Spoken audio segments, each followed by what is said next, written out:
Assalamualaikum warahmatullahi wabarakatuh. Selamat siang Bapak Ibu hadirin yang kami hormati. Selamat datang dalam ruang inovasi. Kali ini dengan tema Kupas Tuntas Peraturan OJK nomor 4 POJK 5 tahun 2021. Bapak Ibu sekalian, ruang inovasi ini adalah sebuah agenda rutin yang Ed-Ins laksanakan sebagai bagian dari kontribusi kami dalam memajukan ekosistem industri pembiayaan. Izinkan saya Bapak Ibu, saya Mahendrio, memandu Bapak Ibu sekalian dalam sesi diskusi pada siang hari ini. Walaupun judulnya webinar, kita buat dalam sesi diskusi supaya lebih santai ya Bapak Ibu. Dan dalam diskusi kali ini juga kita sudah menyediakan 2 door prize yang nanti akan diundi di akhir acara. Maka pastikan Bapak Ibu sekalian untuk tetap mengikuti sesi diskusi ini sampai nanti di akhir acara ya. Nah, sebagai awalan seperti yang kita ketahui bersama di kuartal pertama 2021 OJK mengeluarkan sebuah aturan yang berisi arahan kepada seluruh lembaga jasa keuangan non-bank untuk memberikan perhatian lebih dalam penerapan manajemen risiko teknologi informasi. Nah, sesuai dengan tema yang saya sampaikan sebelumnya, kita akan mengupas lebih dalam lagi mengenai POJK MRTI ini Bapak Ibu. Tentunya dengan bersama dengan narasumber-narasumber yang kompeten di bidangnya. Sebelum kita mulai, izinkan saya menyapa narasumber yang sudah hadir di tengah kita pada siang hari ini. Yang pertama, saya ingin menyapa Bapak Arif Budiman, Wakil Ketua Komite Manajemen Risiko APPI dan Direktur Radana Finance. Selamat siang, Pak Arif. Ya, selamat siang, Mas Kabar, Mahendrio. Pak? Baik, sehat selalu semua. Sehat buat selalu semuanya ya. Semuanya. Itu paling Betul. penting hari ini. Oke. Selamat siang juga buat yang lain. Panelis-panelis, Pak Ali, Pak Felix. Iya.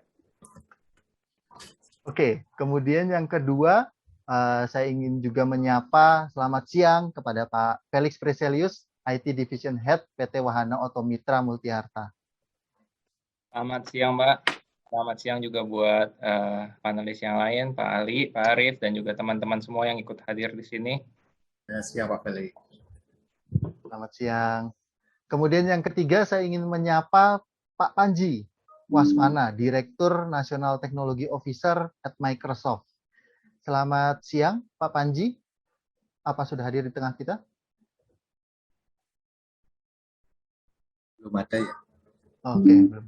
Oh, belum ada. Oke, nanti mungkin menyusul. Kemudian saya juga ingin memperkenalkan nih, Bapak Ali Nagasaputra, Cloud Solution Expert dan Business Unit IT Services dari PT Adicipta Inovasi Teknologi. Hai, Pak Ali. Ya, selamat siang, Yo. Selamat siang. Sehat-sehat terus, Pak Ali ya. Oke. Oke, Bapak Ibu sekalian, saya ingin memandu diskusi ini dan sebelumnya saya ingin menyampaikan bahwa diskusi ini nanti akan dibagi menjadi 3 sesi. Yang pertama kita akan bahas secara umum latar belakang dari POJK MRTI ini, kemudian juga kita mau mengetahui tanggapan dari stakeholder, pelaku industri, kemudian kita sebagai penyedia jasa teknologi informasi. Kemudian di sesi kedua kita juga akan ngobrol soal lebih dalam mengenai poin-poin penting apa saja yang perlu kita perhatikan dalam pelaksanaan POJK ini. Kemudian yang ketiga, di akhir sesi kita juga akan diskusikan bagaimana sih pengaplikasian aturan POJK ini di dalam bisnis kita, industri pembiayaan. Seperti itu.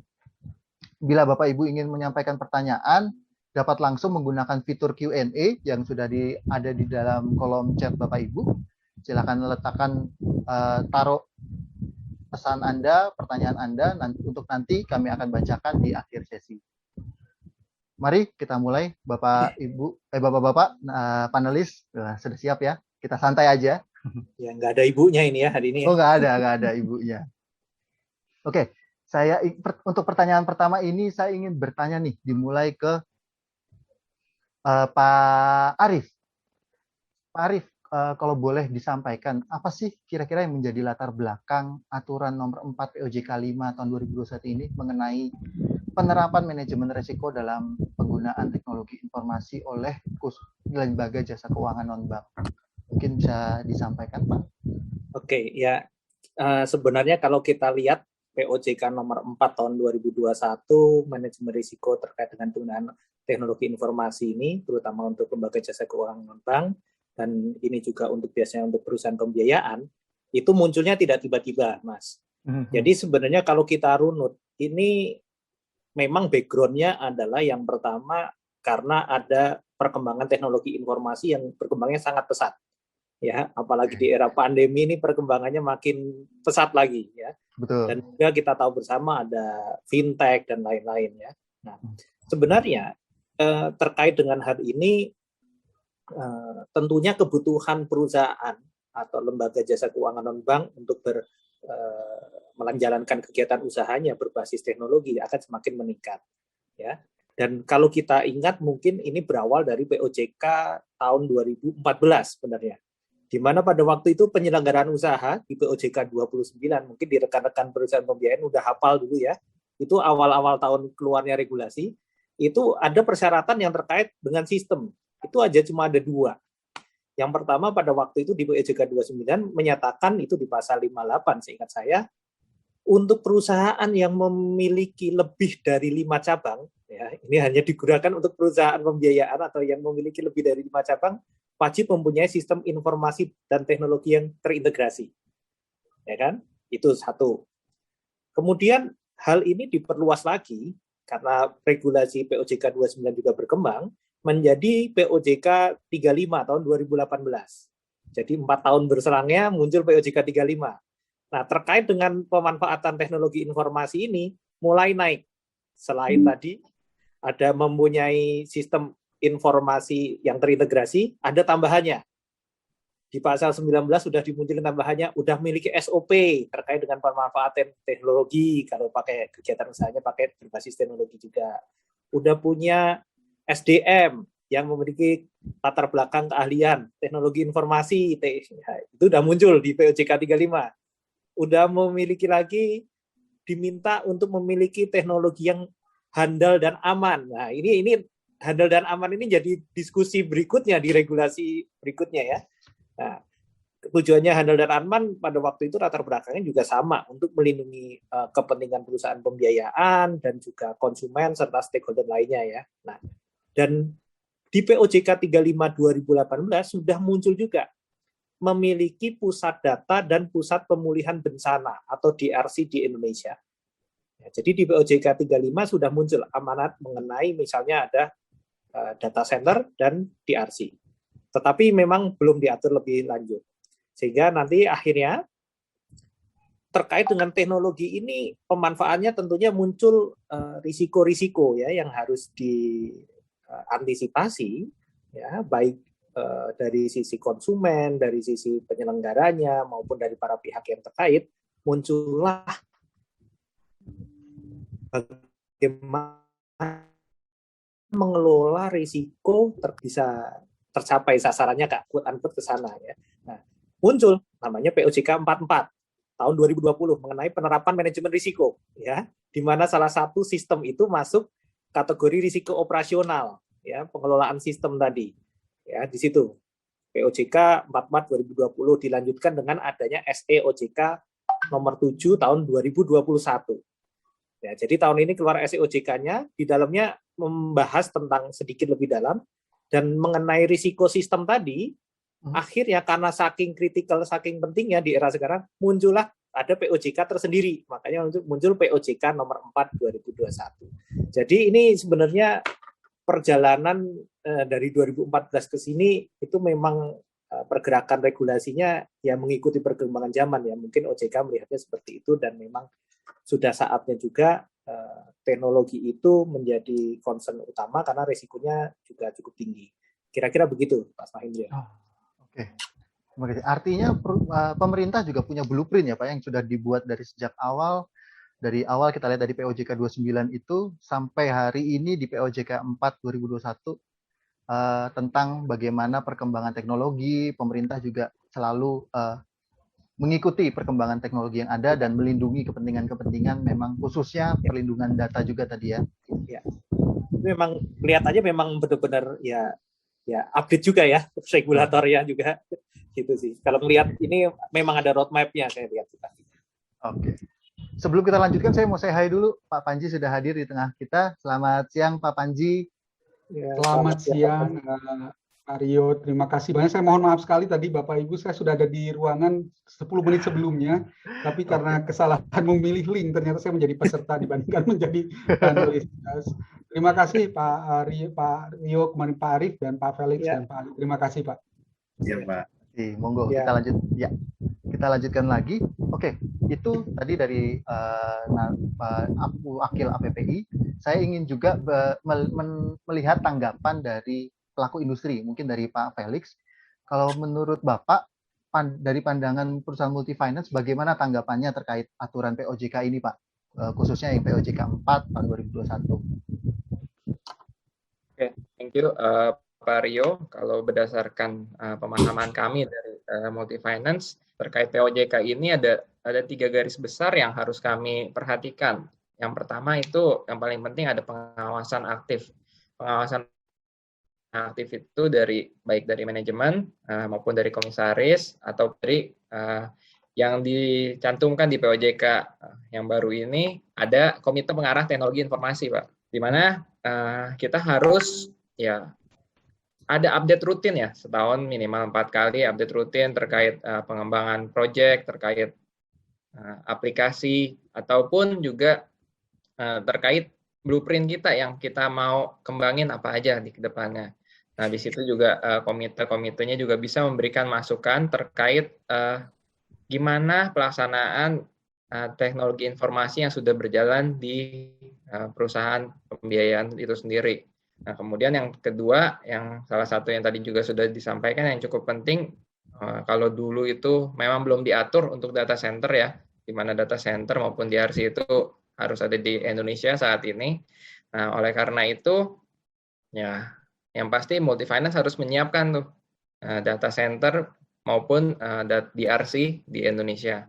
Kebetulan perusahaan kami sih memang sudah menyiapkan untuk itu. 2 data center, baik yang sudah berjarak ya, sekitar 40 km minimal daripada data center yang ada. Yang ketiga, pasti keamanan data konsumen. Kenapa keamanan data? Karena keamanan data konsumen itu salah satu hartanya multi-finance, Pak.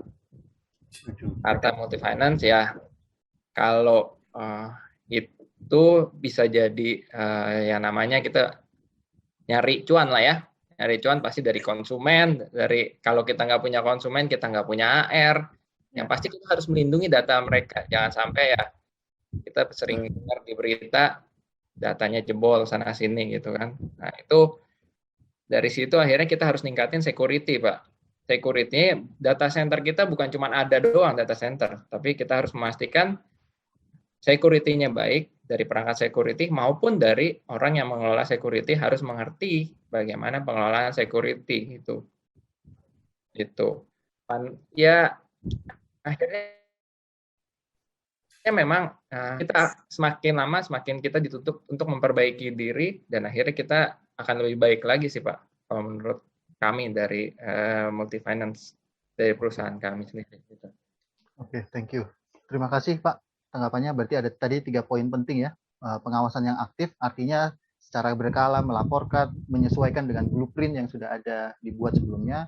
Kemudian 2 juga terkait data center dan DRC itu juga perlu ada. Dan yang ketiga, ini yang mungkin jadi hal yang paling penting juga, keamanan data konsumen ya. Keamanan ini bisa kita lihat tidak hanya secara perangkat tapi juga sumber daya manusianya. Ya. Oke, thank you. Kemudian saya ingin ke Pak Ali. Pak Ali, kalau menurut Bapak, seberapa penting Pak penerapan manajemen resiko ini dalam perusahaan? Seberapa penting itu? Bahwa tadi disampaikan bahwa tadi Pak Felix menyampaikan bahwa keamanan itu penting. Kemudian penyediaan data centernya juga penting. Nah, menurut Pak Ali sendiri gimana Pak? Kalau menurut saya pribadi, yang dinamakan dengan manajemen risiko ini menjadi hal yang sangat-sangat penting, dan bersyukur banget gitu dari pemerintah itu aware terhadap hal seperti ini, yang sehingga untuk sedikit banyak memaksa dari instansi-instansi untuk bisa mengikuti aturan yang ada di pemerintah itu. Saya sudah mencoba explore ya, kenapa sih kok kita harus punya hal-hal kayak gituan, dan saya menemukan beberapa fakta-fakta yang dilakukan oleh Business Continuity Institute. Coba saya share screen ya. Monggo Pak Ali.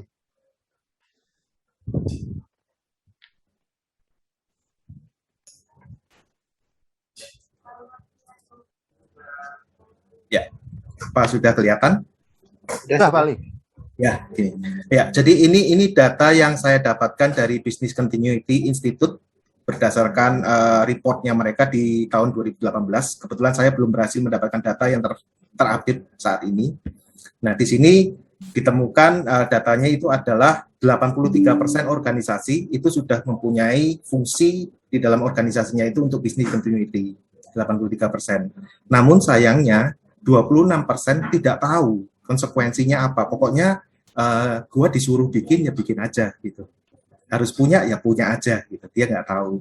Nah, rata-rata SME itu memprioritaskan budgetnya mereka, investasinya mereka itu ke sosial media platform untuk tujuan marketing gitu, dibandingkan ke business continuity gitu. Kemudian dari 83% tadi itu 48% punya dedicated team. Mereka punya dedicated team yang bekerja bersama-sama dengan fungsi-fungsi lain di dalam organisasi. Nah, kemudian 3% punya dedicated team tapi nggak bekerja sama, kerja sendiri. Gitu. Kemudian 32% dia punya tim yang melaporkan terhadap organisasi fungsi organisasi yang tertentu, misalkan risk management atau IT-nya. Jadi merupakan sub-nya, bisa dibilang seperti itu. Dan 17% tidak punya tim. Ya, ini ada kondisi lain.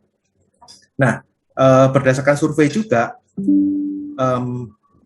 perusahaan-perusahaan tersebut 47% itu baru punya di bawah 5 tahun terakhir. Berarti mereka sadarnya baru 5 tahun terakhir.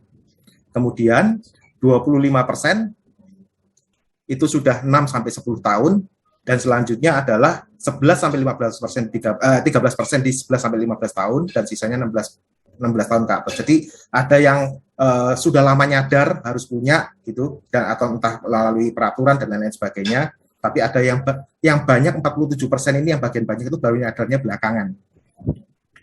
Nah, kemudian ini yang menarik sih. Ini yang menarik menurut saya, cost of disruption gitu.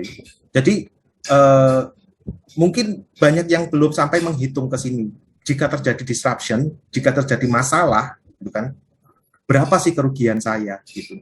Ya, 74% diperkirakan mencapai up to 250K USD.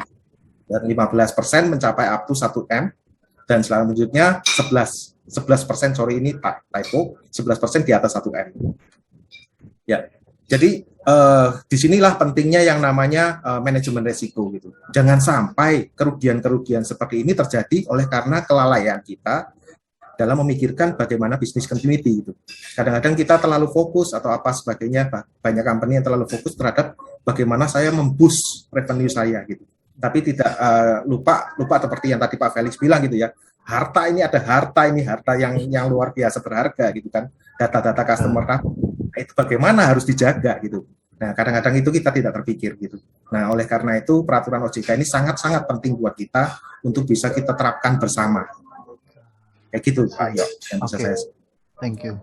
Dan justru POJK ini tuh semakin meningkatkan awareness ya, khususnya kali ini ke lembaga jasa keuangan non-bank untuk lebih memperhatikan bahwa teman-teman kita perlu memiliki DRC gitu ya, DC atau DRC untuk kelancaran bisnis kita. Dan di sisi lain bahwa ada potensi biaya loh.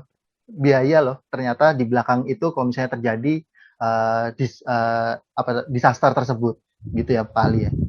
Bukan untuk membuat kita semakin rempong, bukan seperti itu, tapi betul. untuk menyelamatkan kita sendiri sebetulnya.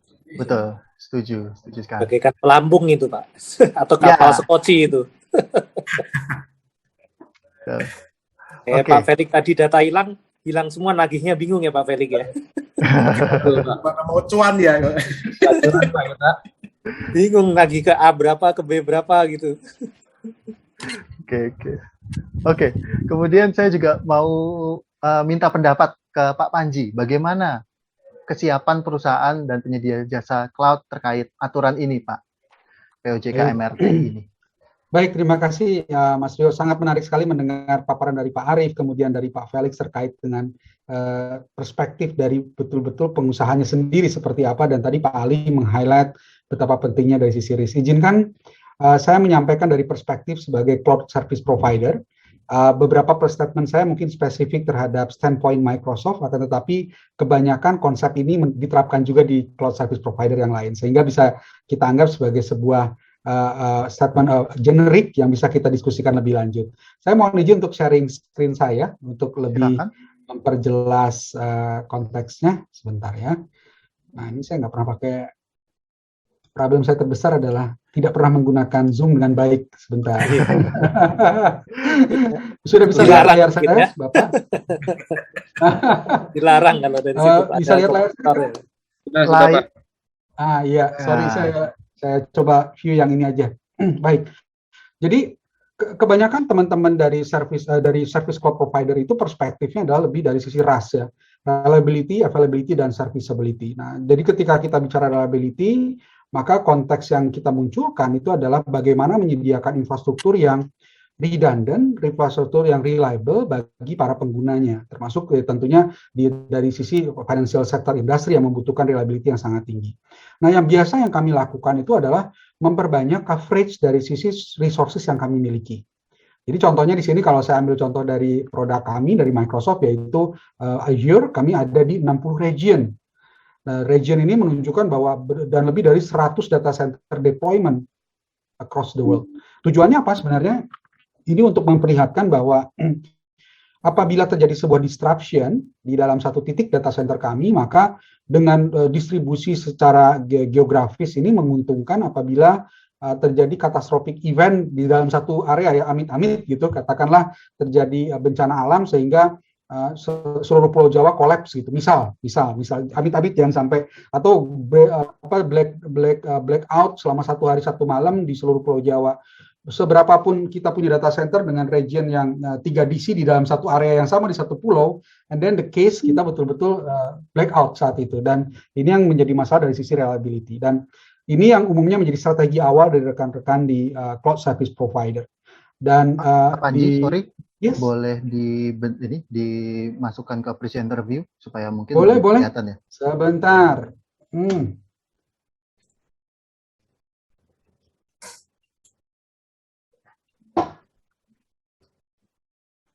Sebentar ya, Pak.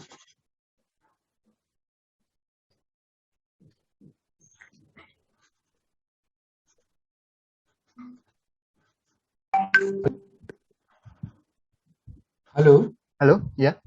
Ya, wah, saya betul-betul bermasalah dengan Zoom ini, Pak. Sebentar ya, Pak. Oke. Baik, jadi sambil menunggu somehow Nggak bisa, Pak? keluar. Oh ya udah. Oke, nggak apa-apa Pak, monggo. Silakan dilanjutkan. Sebentar Pak, sebentar dulu. Nah, jadi gimana cara menunjukkan dalam presentasi ya di sini? Sebentar Pak, saya mohon maaf ini malah terganggu prosesnya. So, apakah sekarang sudah terlihat Pak? Terlihat, tapi ini setting boleh Pak? Ya. Swap ya. Bagaimana sekarang? Ya. Oke. Nah, oke. Sorry Pak, saya pakai 3 screen di rumah. Biasanya kalau pakai Microsoft Teams no issue, pakai Zoom ini saja ada isu. Anyway, maaf. Nah, dari situ yang menarik adalah berikutnya Pak. Pertanyaannya spesifik mungkin dari Microsoft sendiri gimana? Seperti halnya dari cloud provider lain, intention kami sangat clear. Kami ingin comply dan juga memberikan layanan terbaik bagi seluruh FSI industri di Indonesia, dan kami sudah announce di 25 Februari 2021 bahwa kami akan invest sebagai bentuk komitmen kami di Indonesia sebuah full region. Jadi kalau kita bicara region itu, kalau di dalam data center cloud provider ini artinya lebih dari satu data center di deploy di satu region yang ada. Jadi misalkan di Indonesia gitu ya, itu akan di beda pulau dan di beberapa data center yang saling berhubungan satu sama lain. Dan tujuannya sekali lagi kembali kepada RAS tadi, memberikan high availability dari sisi service provider yang ada. Dan ini mungkin merupakan salah satu bentuk bagaimana kita akan comply dengan berbagai macam peraturan yang ada di Indonesia. Dan yang Pak tidak kalah penting Pak sebenarnya juga selain dari sisi infrastruktur, sangat penting untuk melihat bahwa bagaimana komitmen dari cloud provider dalam membangun trust. Jadi trust di sini seperti yang tadi Pak Felix sampaikan, kalau datanya hilang bagaimana dan bagaimana ini bisa dijamin. Jadi komitmennya trust ini dibangun dengan berbagai macam skenario, nanti akan saya jelaskan jika memungkinkan. Kemudian juga yang kedua adalah regulatory leadership. Pastikan bahwa dari setiap cloud provider yang nanti Bapak akan pilih, ini memang memiliki engagement clear. Jadi kita biasanya komunikasi, sowan dengan OJK, bertanya terkait dengan regulasi terbaru dan bagaimana kita bisa membantu seluruh customer kita ketika dia onboard ke dalam cloud pro service provider, dia otomatis tidak perlu lagi peace of mind online lah. Misalkan dari kata Pak Felix tadi, jangan sampai malah jadi pikiran berikutnya dan mungkin data saya menjadi kurang secure, dan ini yang paling penting diperhatikan. Kemudian bagaimana dari sisi cloud service provider pun mencoba memberikan tambahan keamanan, yaitu dengan memperlihatkan bagaimana kita memberikan satu compliance untuk berbagai aspek dari sisi data infrastructure dan data handling proses. Jadi sebagai contoh ini adalah sequence yang umumnya terjadi ketika Bapak Ibu misalkan memutuskan untuk offboarding atau keluar dari services. Bagaimana prosesnya data tersebut bisa kita pastikan tidak mungkin di-reuse ya. Jadi ada prosesnya misalkan di 90 hari terakhir dia akan inaccessible, kemudian after 90 days dia akan di-disable account-nya dan data tersebut akan di-delete secara otomatis dari subsistem termasuk di dalamnya backup maupun cache yang ada di antara seluruh data center yang ada. Kemudian setelah itu ada kalau misalkan mesinnya dari sisi hardware seperti Bapak ketahui hard disk walaupun sudah kita hapus sebenarnya jika memang bisa direkonstruksi lagi kita bisa mengambilkan data dari situ. Maka ada proses dari mulai destruction prosesnya, secure destruction di bin, kemudian bagaimana dia di destroy berdasarkan standar dari NST 800-88 guideline. Jadi ini yang betul-betul kami dari sisi service provider memandang sangat penting bagaimana kita menjamin keamanan dari data dan juga kesiapan kami memastikan bahwa itu semua comply dengan regulasi yang diharuskan, termasuk apa yang kita diskusikan hari ini. Itu mungkin Pak Rio, saya kembalikan Pak. Terima kasih banyak Pak Panji. Artinya Microsoft ini sangat serius ya dalam menjaga data konsumen di cloud, kemudian juga di sisi lain regulatory compliance-nya juga kita sudah hand in hand berkomunikasi erat dengan regulator bahwa bila teman-teman menjadikan DR di cloud itu juga secara langsung kita juga comply terhadap aturan yang berlaku gitu ya. Betul sekali Pak Aryo. Jadi terlepas dari produk Microsoft ataupun apa yang tadi saya sajikan, yang sangat terpenting bagi audiens di dalam meeting ini adalah melihat bahwa best practice dari sisi pelaku usaha di cloud itu betul-betul harus dilihat secara seksama. Tidak hanya sekedar dari sisi harga ataupun dari sisi availability, tapi dilihat bagaimana mereka align dan compliance dengan apa yang digariskan di dalam OJK. Seperti itu mungkin. Dan rasanya kita semua di sini sepakat ya bahwa keamanan data konsumen itu tuh menjadi hal yang paling penting untuk kita jaga bersama-sama. Regulator juga melihat hal tersebut. Teman-teman di pelaku industri juga menjaga hal tersebut, dibantu lagi, didukung lagi oleh penyedia jasa teknologi, khususnya cloud, dalam melindungi data konsumen. Artinya semua stakeholder yang terlibat di dalam ekosistem ini tuh benar-benar concern terhadap hal tersebut. Oke, terima kasih. Diskusinya menarik, Bapak-Bapak sekalian. Kita lanjutkan ke segmen 2 nih. Kita akan gali lebih dalam mengenai apa saja yang perlu kita perhatikan. Kalau menurut Pak Arief, hal-hal penting apa saja Pak yang perlu perusahaan-perusahaan ini highlight terkait penerapan manajemen risiko yang telah diatur pemerintah?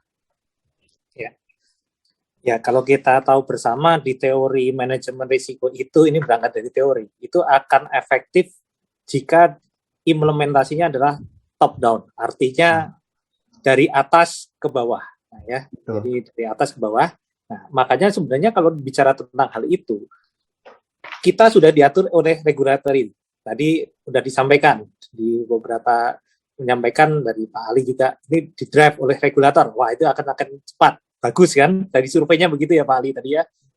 Nah, memang itu benar. Dan memang dari regulator sendiri mulai mewajibkannya itu justru di dalam POJK nomor 4 ini. Yang diwajibkan itu justru yang pertama yang menurut saya kunci adalah bagaimana menerapkan manajemen risiko secara efektif dalam penggunaan teknologi informasi. Nah, OJK mewajibkan perusahaan pembiayaan itu memiliki atau menetapkan kewenangan tanggung jawab yang jelas, mulai dari direksi, dewan komisaris, pejabat, atau yang terkait dengan penggunaan IT tadi. Artinya ini apa? Memang bahkan di sini sebut direksi sampai dewan komisaris, pengawasannya tadi disampaikan juga Pak Felix, ada komite pengarahnya tadi ya, pengarah teknologi informasi, mulai dari roadmap pengembangan. Nah, ini diminta concernnya memang sekarang dari top level. Gitu. Makanya tadi ada komitenya itu mulai pengembangan, kebijakan, kesesuaian dengan kebutuhan, nanti juga dilihat efektivitas mitigasi risikonya, bisa dilihat juga kecukupan SDM, ya, atau pemantauan implementasi manajemen risikonya juga nanti dilihat, itu menjadi kunci. Ya. Artinya bagaimana para pemimpin di perusahaan ini juga memiliki komitmen untuk mengimplementasikan itu. Dan menurut saya, reason secara bisnisnya, kita juga di bisnis sendiri, itu melihat itu juga suatu hal yang penting. Gitu ya.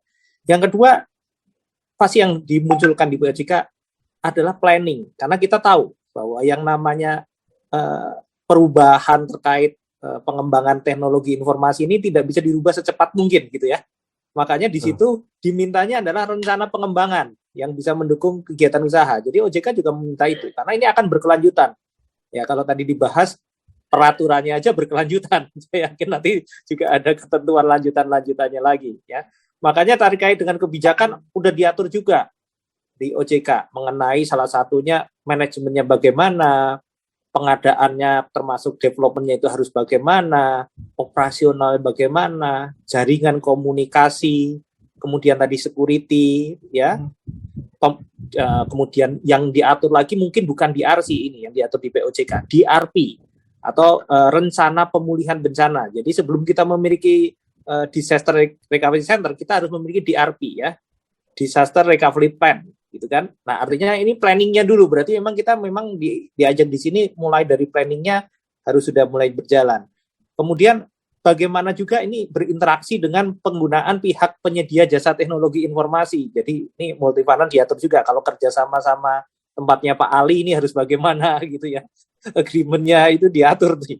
Dengan Microsoft juga bagaimana. Nah ini artinya itu sudah mulai diatur juga. Termasuk buat perusahaan pembiayaan atau yang memiliki layanan keuangan elektronik itu harus ada aturannya lagi terkait layanan keuangan elektronik. Nah, ini sudah diminta oleh OJK dan kaji ulang, menetapkan limit risiko itu menjadi suatu hal yang wajib juga. Artinya, kayak tadi Pak Panji menyampaikan, kalau kita destroy data, mau berapa lama data yang dipertahankan gitu ya, itu kan juga ada, itu juga di appetite-nya. Tetapi memang di POJK ini tidak dibahas spesifik batasan, limit risikonya sampai di mana, itu kembali kepada perusahaannya masing-masing sesuai dengan model bisnisnya ya. Tergantung nanti risikonya seberapa besar, tentunya kan ada gitu ya. Nah, kemudian OJK juga ingin memastikan mengenai kelangsungan dan kestabilitasan operasional teknologi informasi. Ya. Karena ini juga risiko yang berpotensi mengganggu. Contoh yang banyak terjadi, kalau di kita customer kita adalah orang mau bayar ya. Bayar angsuran. Lewat internet sistem kita mati. Ya dia masuk ke lewat internet, lewat ATM, lewat internet, pas dikorek koneksi kita mati. Ya, angsuran saya nggak muncul ya, beliau udah mau bayar, begitu itu nggak muncul ke ATM, nggak jadi, pulang sistemnya on, wah duitnya mampir jajan, nah udah hilang tuh angsuran udah gitu kan, betul. Udah lewat juga gitu. Jadi kestabilan itu juga berdampak ya. Jadi itu juga bisa termasuk bagaimana melihat OJK meminta untuk jaringan tadi, data informasi tadi ada 3 hal yang diminta. Yang pertama ada availability, ketersediaannya tadi yang harus konsisten, ya harus stabil. Kemudian kerahasiaan dan integritasnya. Nah, ini yang selalu di 3 hal diminta oleh OJK. Makanya nanti pada waktu itu harus buat DRP, semuanya adalah mengarah kepada 3 hal, kerahasiaan, integritas, dan availability-nya dia atau ketersediaannya. Nah, muncul juga akhirnya ada wajib adanya audit IT. Nah, itu juga muncul juga. Jadi nanti kalau kita melihat ini sebenarnya mulai dari perencanaan sampai internal kontrolnya sudah diatur sama OJK. Jadi ya termasuk nanti penggunaan rekam cadang dan lain-lainnya juga akan diatur ya.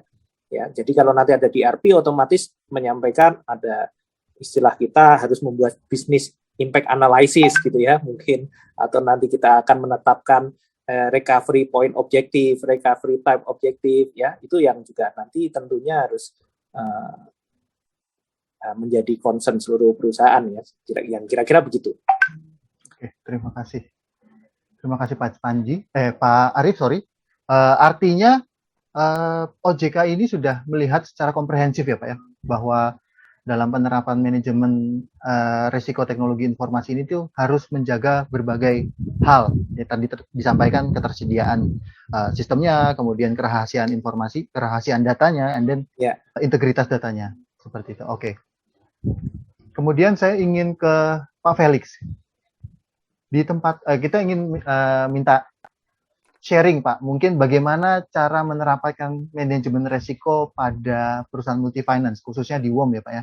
Apa saja yang perlu diperhatikan? Mungkin Bapak bisa sharing. Oke Pak, terkait manajemen risiko yang di WOM itu seperti tadi disampaikan Pak Arief ya, kita mesti jaga ya, di mana di WOM itu saya boleh cerita, WOM itu kan kalau udah pada tahu, WOM salah satu anak perusahaan dari bank di Indonesia. Nah, kita otomatis akan mengikuti salah satu standar dari bank itu untuk perusahaan kami. Kebetulan di WOM kita ada namanya internal audit, Pak. Ngomong di sana ada internal audit yang tugasnya melakukan audit internal kepada semua function-function yang ada di WOM. Dan kebetulan kalau untuk internal audit itu kita punya satuan khusus untuk IT sendiri, Pak.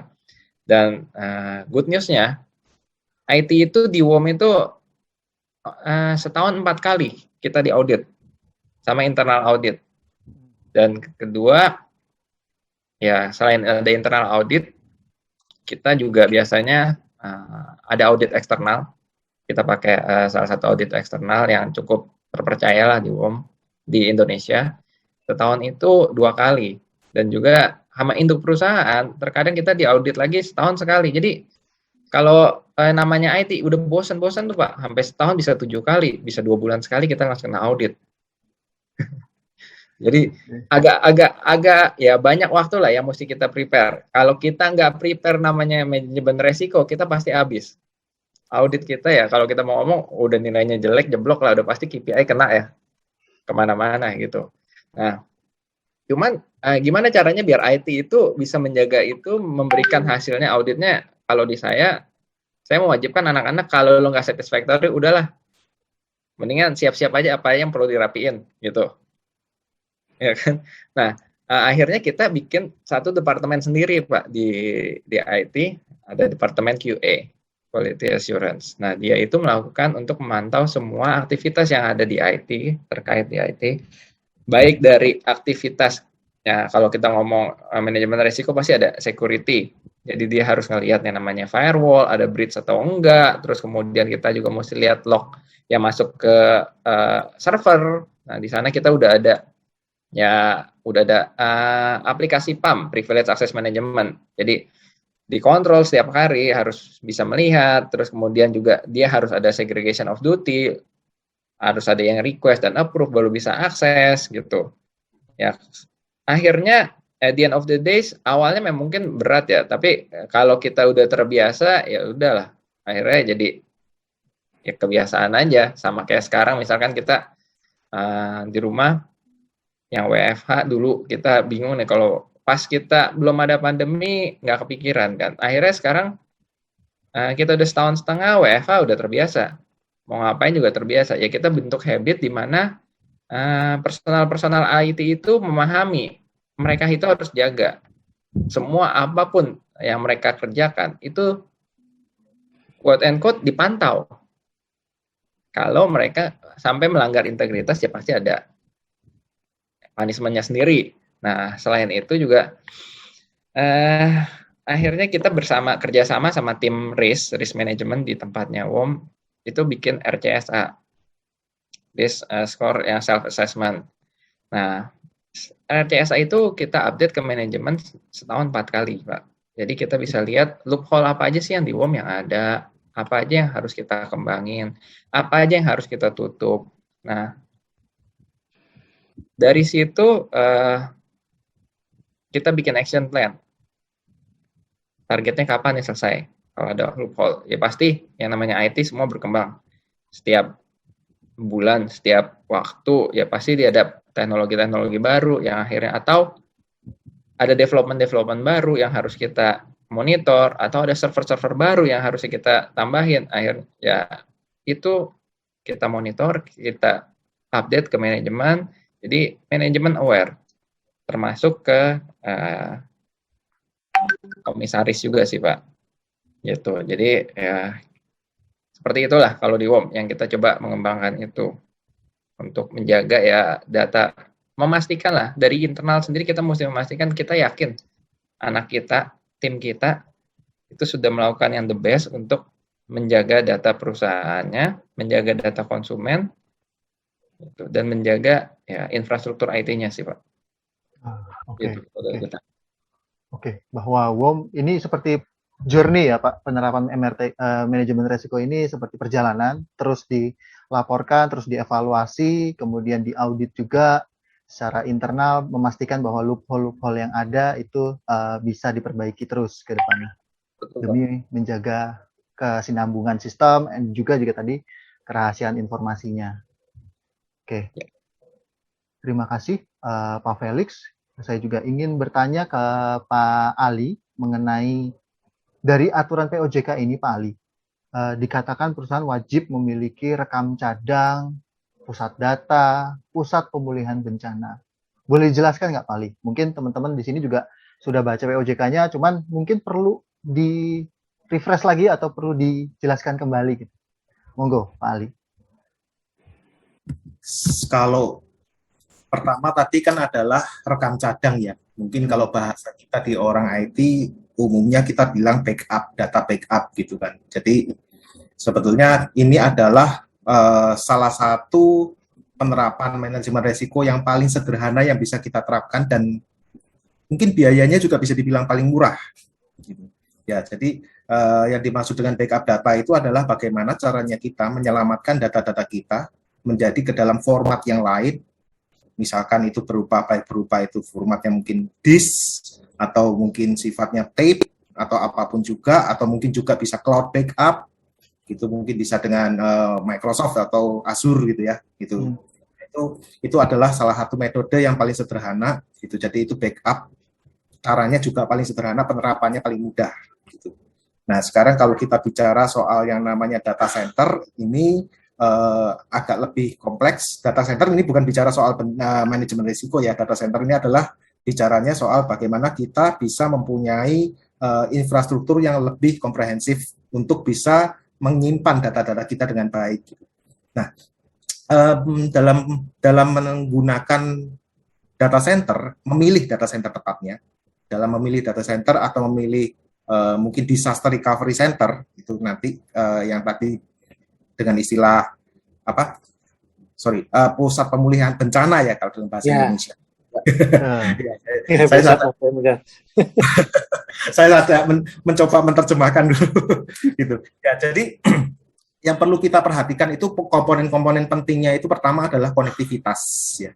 Kita harus bisa memastikan bahwa saat kita memilih pusat data atau pusat pemulihan bencana, kita harus memastikan konektivitas ini benar-benar bisa kita andalkan. Jangan sampai kita sudah pilih gedungnya indah, gedungnya bagus dan lain-lain sebagainya, koneksinya batu-batu kayak 3G atau 4G gitu ya. Jangan sampai seperti itu, karena itu akan sama juga bohong gitu kan. Nanti sudah bagus tempatnya, biayanya mahal, tapi mau connect ke sana aja up down. Nah, itu perlu kita perhatikan. Kemudian hal yang lain yang perlu kita perhatikan yang mungkin kadang-kadang kita lalai di sini adalah climate stability. Jangan sampai tempatnya itu benar-benar banjir. loh tempatnya nggak banjir kok aman, tapi ke sana nggak bisa. Pergi ke sananya nggak bisa kan cuma banjir. Gimana kita bisa mau maintain infrastruktur kita gitu ya? Pada saat kita lagi butuh untuk maintenance misalkan gitu, tapi kita nggak bisa ke sana. Nah itu yang juga harus kita perhatikan. Kemudian kita juga harus perhatikan yang namanya uptime, availability gitu. Di sana gimana dengan kelistrikannya gitu, jangan sampai mati lampu terus kerjaannya gitu ya kan, up down lagi gitu, tapi koneksinya sekarang listriknya gitu kan. Nah yang paling penting ini adalah security selanjutnya. Security ini adalah hal yang paling penting yang harus kita perhatikan dalam saat kita memilih pusat pemilihan bencana maupun pusat data gitu. Ya ini barang-barang paling penting. Dan yang terakhir yang paling kita harus perhatikan banget TCO. Ya, TCO. Jangan sampai pada saat kita memilih tempatnya kita melupakan nanti yang namanya cost tadi gitu kan. Gitu. Nanti kita harus pertimbangkan macam-macam gitu. Ujung-ujungnya kelupaan yang ini ternyata setelah gua pilih ini data center yang A gitu kan, biaya gua bengkak gitu. Nah, itu jangan sampai seperti itu. Jadi kita kalau tadi ada 3 komponen, pertama komponen backup adalah komponen yang paling murah. Kemudian pusat data itu adalah komponen yang kita perlu perhatikan dengan sangat baik, jangan sampai biaya kita bisa meledak di arah sana. Dan kemudian yang selanjutnya adalah pusat pemulihan bencana, ini kita harus perhatikan juga untuk lokasi-lokasinya. Ya kalau tadi Pak Felix sempat cerita, ya tadi jaraknya 40 kilo ya Pak Felix ya? Ya, Pak. Ya, itu sudah best of the best-nya itu gitu. Nah, gitu. Best of the best. Tapi kalau mau lebih ciamik lagi, mungkin kita bisa niru kayak banking ya Pak ya. Beda kota sampean gitu. Satunya Jawa Timur, satunya Jawa Barat gitu kan. Nah, itu lebih bagus lagi. Nah, itu beda pulau, Pak. Kalau lebih bagus. Beda pulau. Beda pulau. Kalau lebih spesifik mungkin beda lempeng bumi, Pak. Lempeng bumi bener, Pak. Iya. Itulah jadi itu hal yang perlu kita perhatikan di dalam glossary ya sudah disebutkan di POJK itu kita perlu tangkap dan kita olah supaya kita nggak salah milih tujuan kita menaruh datanya kita. Ya. Nanti ujung-ujungnya lagi nggak cuan gitu kan. Ya. Jadi menarik juga itu Pak Ali. Saya mungkin jadi sedikit menambahkan tadi yang disampaikan Pak Ali bahwa kalau kita mulai yang cara paling murah tadi kan rekam cadang. Sebenarnya OJK juga sudah mengatur itu. Jadi memang untuk perusahaan pembiayaan yang asetnya kurang dari 500 M itu wajibnya baru melakukan rekam cadang atau backup data ya. Ya. Nah, baru nanti lanjutnya memang naik lagi. Kalau Pak Ali tadi juga kan udah mulai harus ada data center. OJK-nya pusat data gitu ya. Baru nanti yang aset di atas 500 sampai 1T udah ada rekam cadang dan data center gitu kan. Nah, ini memang naik ya levelnya dan OJK juga mempertimbangkan dari regulasi yang itu. Termasuk yang ketiga adalah yang tadi yang sudah ada pusat pemulihan bencana atau DRC gitu ya. Nah, itu adalah yang di atas 1T. Tetapi tidak menutup kemungkinan juga, Pak, kalau nanti ada perusahaan yang dilihat oleh OJK bahwa ini mayoritasnya sudah perusahaannya menggunakan usahanya udah berbasis dengan teknologi informasi, itu meskipun asetnya masih di bawah, dia wajib memiliki yang pusat data sampai pemulihan bencana atau DRC. Jadi secara regulasi memang diatur begitu. Jadi kalau hari ini kayak ada multi finance berbasis teknologi gitu ya, ya itu akan jadinya harus masuk yang ketiga itu walaupun asetnya misalnya belum sampai 1T gitu ya. Jadi setuju dengan Pak Ali tadi, kayaknya regulasinya juga udah mulai dari yang ringan sampai berat nih. Apalagi nanti kalau Pak Panji beda tadi lempeng, nyimpennya lebih absurd lagi ya. Di atas lagi. Jadi negara nanti itu. Gitu Pak ya. Oke. Nah, sekalian nih menuju Pak Panji. Bagaimana menurut Pak Panji kalau dalam berdasarkan teknologi cloud-nya, bagaimana cara menerapkan manajemen resiko seperti tadi yang disampaikan Pak Ali mengenai rekam cadang, pusat DC dan DRC-nya gitu, Pak. Siap. Terima kasih Pak Rio. Luar biasa tadi mendengar paparan Pak Arif, kemudian Mas Felix dan juga Pak Ali. Ini izin Pak, saya mencoba menambahkan lagi. Tadi udah latihan sharing, seharusnya sekarang nggak error lagi. Baik, sudah bisa lihat layar saya Pak? Sudah. Baik, terima kasih Pak. Jadi ini sekali lagi term yang umum terjadi di cloud provider. Jadi any cloud provider akan memiliki approach yang relatively sama ya. Tapi mungkin bedanya ada di feature, kemudian kelengkapan dari sisi bagaimana mereka menambahkan reliability di sisi replikasi dan sebagainya. Nah, jadi di dalam cloud technology sendiri ketika kita bicara DR sebenarnya agak sudah mulai blur ya, karena ketika kita bicara DR capability itu bicaranya adalah hybrid model di mana Bapak memiliki data center operation, kemudian Bapak akan mengoffload beberapa functionality dari aplikasi Bapak sebagai backup ke cloud. Nah, sedangkan by design untuk cloud native application, seluruh data center itu berada di environment di cloud yang konsisten gitu ya, dan dia akan dideploy di berbagai macam data center atau region yang berbeda-beda. Nah, kalau kita lihat ketika bicara resilience, ini biasanya tergantung tadi yang disampaikan oleh Pak Ali, sangat jelas sekali hardware, data center, dan juga terkait pilihan kita mau ada di mana tuh posisi dari si data center tadi, 40 kilo, beda lempeng, atau kita kenal beda juga regionnya berbeda. Nah, ini bicara soal power facility, kemudian kita bicara tentang beberapa term terkait dengan region pairs, availability zone, dan availability set. Jadi, dari yang paling sederhana di sebelah paling kiri ini adalah salah satu bentuk bagaimana kita membangun resilience di dalam sebuah cloud infrastructure. Jadi, biasanya kita mulai dalam satu data center, kemudian dalam satu data center ini biasanya kita mulai dari infrastructure view, ada VM, kemudian masing-masing VM ini kita buat dalam bentuk availability set. Jadi, beberapa VM dengan instance VM yang sama, sedemikian rupa kita memastikan bahwa tidak akan ada collapse dalam artian servicesnya down karena salah satu VM mati. Dia akan otomatis respawn dan menghasilkan VM yang serupa instance-nya untuk memberikan layanan yang serupa untuk instance VM yang fault, ya, yang gagal. Nah, itu yang pertama dari data center sendiri, jadi replikasi di level VM. Kemudian naik ke atas lagi, yang ke tengah ini, yang kedua yaitu bicara soal availability zone. Jadi bisa dibayangkan bahwa availability protection ini again lost the data centers. Jadi kalau tadi data centernya amit-amit ya Pak dalam satu daerah gitu, satu gedung bruk gitu ya, collapse gitu, maka yang terjadi adalah kita memiliki beberapa data center yang independent ya, separated zone. Jadi artinya dari mulai power supply-nya, dari mulai seluruh infrastruktur data center-nya tidak saling terhubung satu sama lain, tapi mereka memiliki connectivity dalam satu zona yang sama, region yang sama. Nah, ini yang kita sebut sebagai region capability. Jadi akibatnya apa? Availability set di level data center ini direplicate di across different data center instance yang lain dalam satu region yang sama. Kemudian strategi yang ketiga itu adalah yang disebut sebagai region pairs. Kalau ini lebih oke lagi dalam artian bahwa kalau kita bicara satu region, misalkan region Indonesia, ini bisa jadi di pairing dengan yang di Southeast atau di area Australia atau Japan dan sebagainya. Ini betul-betul berbeda area operasionalnya. Dan di sini jelas sekali bahwa availability-nya akan lebih terjamin karena berada pada zona yang kalau terjadi gempa atau catastrophic event itu betul-betul lebih jauh, lebih kemungkinan terjadinya gagal yang serupa di region yang berbeda itu jauh lebih kecil. Seperti itu. Nah, ini yang kalau kita lihat dari sisi setup infrastrukturnya. Kemudian yang kedua, kita lihat lagi dari sisi bagaimana ini akan menyebabkan SLI-nya bertambah gitu ya. Jadi pada saat kita bicara virtual machine yang di-manage di dalam sebuah infrastructure cloud rata-rata akan memiliki SLA-nya di 99,9%. Okay.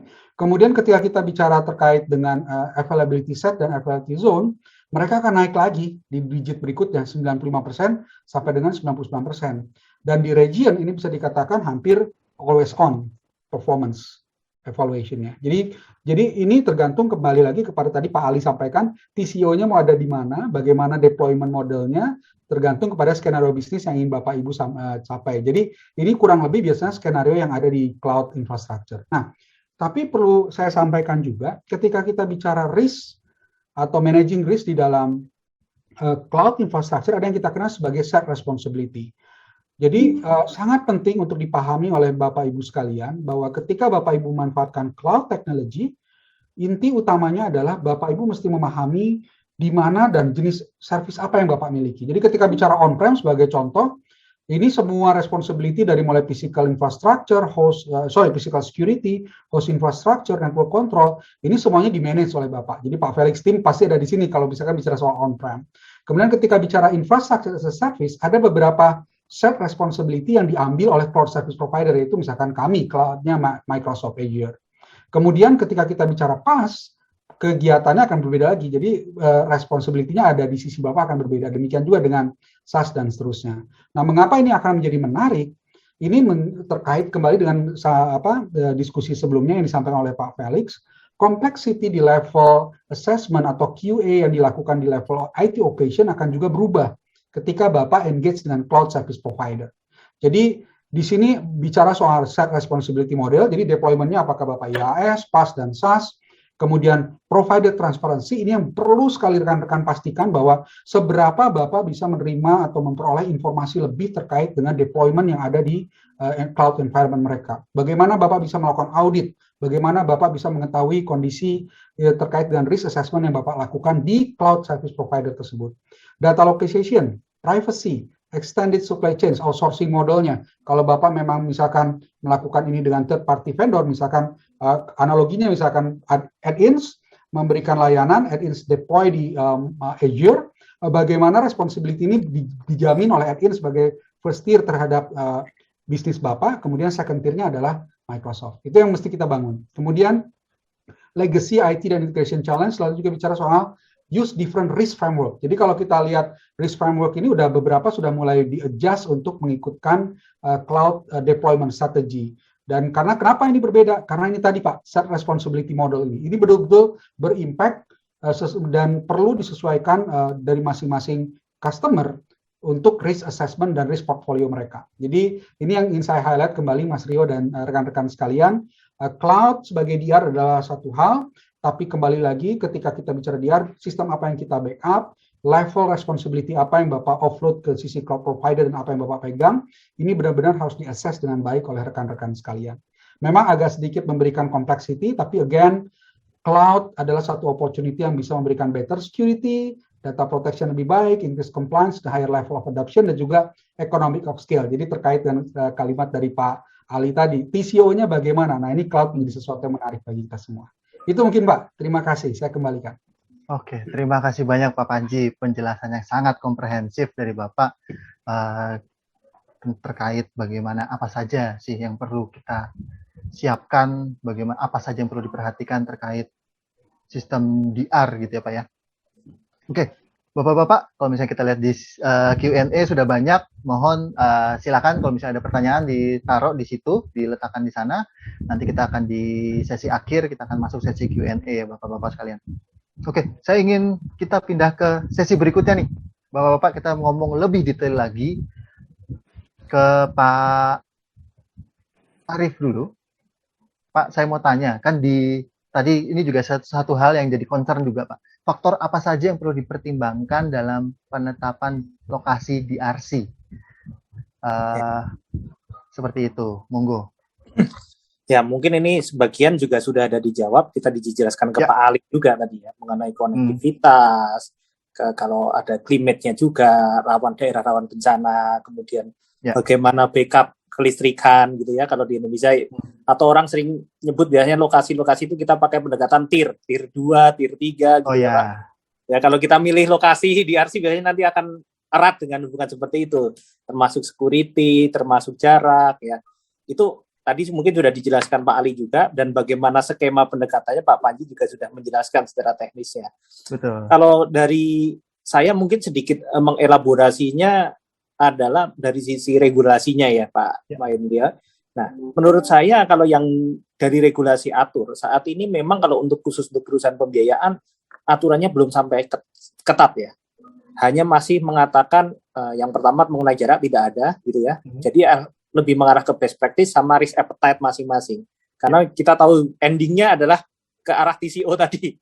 Artinya mungkin juga kita maunya regulasi mengetat, mengatur jarak dan lain-lainnya, itu tentunya akan impact ke cost. Nah, tapi secara regulasi memang secara regulasinya pusat data atau DRC itu wajib menetapkan sistem elektroniknya di wilayah Indonesia. Ya, jadi kalau tadi secara wajibnya di Indonesia. Memang apakah boleh di luar Indonesia? OJK masih membuka itu juga. Jadi sebenarnya kalau di luar wilayah Indonesia harus mendapatkan persetujuan dari OJK gitu ya. Kalau dari sisi peraturan POJK 4-nya tadi. tentunya kan pertanyaan, kira-kira yang dibolehkan oleh OJK itu yang situasinya yang seperti apa gitu kan? Nah, sebenarnya di POJK 4 itu juga sudah mulai diatur, ya. Misalnya kalau kita memiliki pusat data atau data center dan DRC gitu ya, itu masih bisa kemungkinan mendapatkan persetujuan dari OJK dengan beberapa pertimbangan. Yang pertama, misalnya kalau di luar Indonesia tadi, itu mendukung analisis terintegrasi, ya, dari pemenuhan ketentuan yang diterbitkan oleh otoritas negara asal, lembaga jasa keuangan, misalnya ada partnernya atau dari entitasnya dari luar negeri gitu ya. Nah, itu bisa, termasuk lintas negara memang. Jadi tidak bisa kalau perusahaan lokal mengerjakan di luar negeri langsung, kemungkinannya sih tidak masuk. Jadi yang diatur lebih banyak karena salah satunya pertimbangan itu. Yang kedua juga dalam rangka integrasi ya data tadi dengan perusahaan induk yang ada di luar negeri. Ya, dalam satu grup, dan dipaksa adalah satu grup. Ya. Jadi kalau tadi misalnya ada perusahaan pembiayaan yang memiliki induknya di luar negeri dalam satu grup, nah itu masih kemungkinan masih ada persetujuan bisa di OJK. Dan ini memang dituangkan dalam regulasinya. Kemudian yang ketiga adalah dalam rangka pencegahan anti money laundering atau pencegahan terorisme ya. Nah, itu juga masih sama dengan batasan untuk transaksi data tadi dalam rangka mencegah hal tersebut atau transaksi itu untuk konsumen secara global membutuhkan integritas data dari luar, itu juga masih dimungkinkan ya. Jadi masih ada celah-celah yang cukup banyak yang bisa digunakan ya selama tadi memenuhi hal tersebut. Selain itu yang sudah pasti kalau kita tadi konsepnya di POJK ini kan konsepnya pendekatannya grup. Kalau intinya ada hubungan dengan grup ownership-nya tadi ada dengan luar negeri, itu masih bisa coba diajukan ke OJK ya dengan reason-reasonnya selain yang tadi. Dan, jadi kira-kira di situ, dan ada satu kewajiban lagi.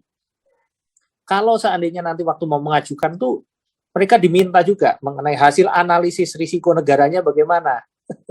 Jadi OJK juga ngatur, nggak langsung seperti kan kita tahu bersama kalau anti pencucian uang itu kan ada negara-negara yang quote unquote ada risiko tinggi gitu ya, ada risiko rendah ya, transaksi keuangan mencurigakan juga di situ itu akan ada. Jadi juga akan diminta juga surat pernyataan dari direksinya perusahaan tadi dan pihak penyedia jasa teknologinya. Pernyataan apa? Bahwa nanti OJK juga boleh ya memeriksa. Jadi harus ada seperti itu. Ya, jadi ibaratnya kalau di ini keterbukaan untuk akses terhadap OJK juga diberikan. Termasuk informasi mengenai ini hanya diungkapkan jika memenuhi peraturan yang ada di Indonesia. Ya, atau diatur dengan perjanjian kerjasamanya ya. Jadi intinya masih bisa diperbolehkan, tetapi ada batasan-batasan dan ada perjanjian yang harus disampaikan, termasuk ada surat tidak keberatan jika nanti diaudit, ada pengawasan OJK masuk yang termasuk ke sana, kemudian hasil evaluasi berkala tadi juga harus disampaikan, serta tentunya OJK juga mau melihat jika mau ke luar negeri cost and benefit-nya bagaimana. Dan termasuk bagaimana transfer knowledge bagaimana meningkatkan SDM di perusahaan pembiayaan yang terkait dengan penyelenggaraan teknologi informasi. Jadi kalau ada hal-hal ini itu sudah diatur di OJK, jadi masih ada dimungkinkan. Tapi kembali lagi keputusan kan disampaikan ada di OJK gitu ya. Tapi transparansi mengenai apa saja sudah diatur di dalam POJK 4 ini. Kira-kira begitu, Mas Pak Indro. Terima kasih. Artinya ada melalui assessment khusus kita bisa mengajukan ke OJK terkait penempatan lokasi DRC yang ada di luar Indonesia gitu ya Pak? Ya, betul. Oke. Kemudian saya ingin bertanya kepada Pak Felix, mungkin boleh share pengalamannya Pak. Kalau tadi kan sudah cerita bahwa kita sudah implement DRC ini ya Pak. Nah, kalau boleh di-share Pak, ceritakan bagaimana awal membangun DRC, mungkin pain-painnya, tantangan-tantangan yang dihadapi ketika WOM membangun DRC ini, gitu. Supaya kami di sini juga bisa jadi pertimbangan, mungkin bisa sharing ke teman-teman yang ada di sini. Monggo Pak Felix. Oke, thank you Pak. Jadi mungkin saat ini saya cerita dulu di WOM itu kita punya ada 3 data center sebenarnya Pak. Satu, data center production yang kita pakai untuk activity production saat ini. Terus kedua, kita punya data center sendiri yang on-premise, DRC on-premise, itu di tempat yang terpisah. Tapi itu bukan untuk core system kita. Kebetulan untuk yang satellite dan juga untuk financial reporting. Nah, financial reporting itu dan juga kalau sekarang kan kita banyak pakai payment connect ke third party, ya kalau ini online payment juga banyak. Nah, kita di situ. Nah, sedangkan kita punya satu lagi untuk DRC. Kita punya DRC yang di cloud untuk core system kita. Yang saat ini kita kerjasama dengan Add-ins untuk core system kita. Nah, waktu kita bangun kebetulan kita baru selesai implementasi sama Add-ins itu tahun berapa ya? 2018. Nah, dari tahun 2018 kita baru migrasi dari sebelumnya itu core system yang kita legacy, yang kita development sendiri. Jadi dulu itu saya punya internal development. Nah, sekarang kita pindah ke Add-ins untuk ya kita Multifinance bukan perusahaan IT, tapi IT mendukung Multifinance. Jadi makanya kita merubah kebijakan kita di mana yang awalnya kita internal development, jadi kita pakai bantuan dari Add-ins untuk aplikasi core system kita. Nah, pada saat mulai bangun itu, yang pertama pasti kita mesti, yang tadi disampaikan, kita harus lihat dulu apakah data center kita, DRC kita mau di on-premise atau enggak. Karena kebetulan waktu itu kita memang udah punya on-premise. Kita balik lagi yang tadi sering disampaikan, yaitu balik lagi TCO. TCO 5 tahun, apakah on-premise atau kita mau ambil ke cloud. Kalau kita on-premise, kita bisa ngomong, ya lu di awal ngeluarin duit lah. Kita ngomong capex, ngeluarin duit banyak. Kenapa? Karena lu harus beli. Pertama, beli server. Kedua, beli perangkat networknya. Ketiga, kalau misalkan kita bilang transaksinya cukup banyak, kita nggak mungkin pakai satu server. Pasti ada ujung-ujungnya ada load balancer. Ya kan? Load balancer itu juga kita harus prepare. Terus kita prepare juga perangkat security-nya. Ya, mungkin satu perusahaan leasing dengan perusahaan leasing yang lain akan berbeda kebijakan untuk security-nya. Jadi mesti direview lagi. Akan seperti apa? Apakah nanti akan dibuka via internet publik atau nanti dibuka via misalkan lease line atau Metro E atau MPLS dan segala macamnya lah ya. Nah, dari situ kita sudah akhirnya bareng dengan manajemen kita menetapkan untuk core sistem kita DRC-nya di on cloud. Nah, kita bareng tuh sama Add-ins development bangun sama-sama. Waktu bangun memang nggak butuh waktu lama ya, karena dibantu sama tim infranya dari Add-ins. Kita setting server, dan kalau tadi yang dibilang kita setting server, kalau on-premise itu mau beli server itu bisa 6-8 minggu. Nunggu datangnya barangnya, setup, habis itu setup paling cepat ya seminggu lah kalau lu punya tim banyak. Nah, kalau dengan ini yang on cloud, kita bisa bilang, keluar PO hari ini, minggu depan juga lu udah selesai setup. Gitu kan. Keluar PO, habis itu lu dikasih user ID-nya, mungkin hari berikutnya, besokannya, lu udah bisa pakai, udah bisa bangun sendiri, mau berapa core-nya berapa, RAM-nya berapa, segala macam, selesai. That's it. Habis itu tinggal di-setting. Gitu. Nah, dengan itu cepat kita ngebangun waktu itu, terus kemudian testing bareng tim Add-ins, 2 bulan jadi. 2 bulan jadi, dan kemudian tahun lalu itu kita baru pertama kalinya juga bareng tim Add-ins, kita melakukan DRC live test. DRC live test itu kalau kita ada satu hari di mana kita tentuin semua aktivitas yang awalnya aktivitas ke DR production, kita pindahin ke swing DRC. At the end of the day selesai, kita kembalikan lagi ke production. Nah, waktu itu karena sama-sama baru, Add-ins juga baru dan MOM juga baru, ya kita lumayan kerjasamanya, profesionalitasnya bareng-bareng kita kerjain, lancar.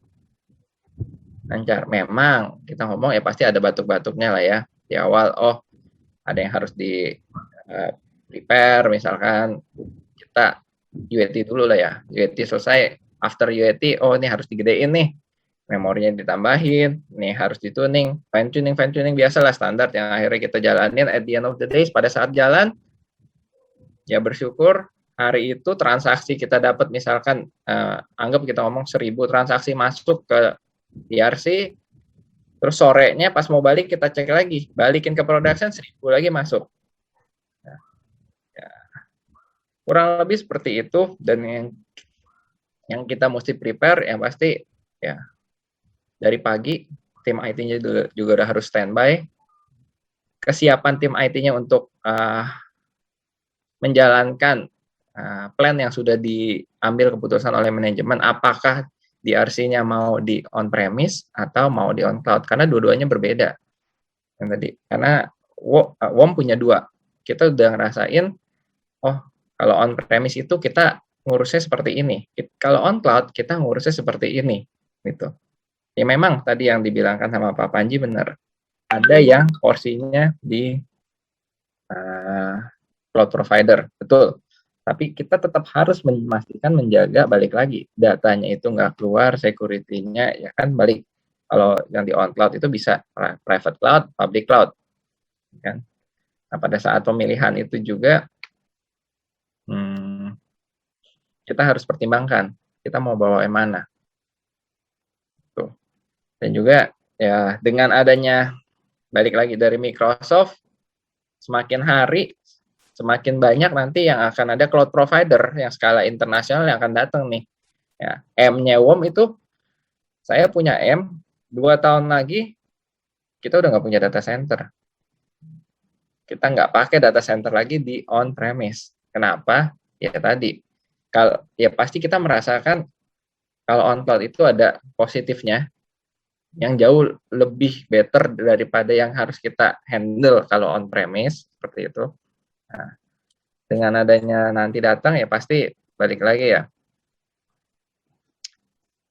konsumen ataupun multi finance ataupun banking semua jadi punya banyak alternatif yang bisa dipilih, karena setiap cloud provider itu dari yang kemarin pada saat milih itu kita udah sempat melakukan POC ke 3 cloud provider. Memang yang kita ambil semua yang cloud provider yang ada di Indonesia.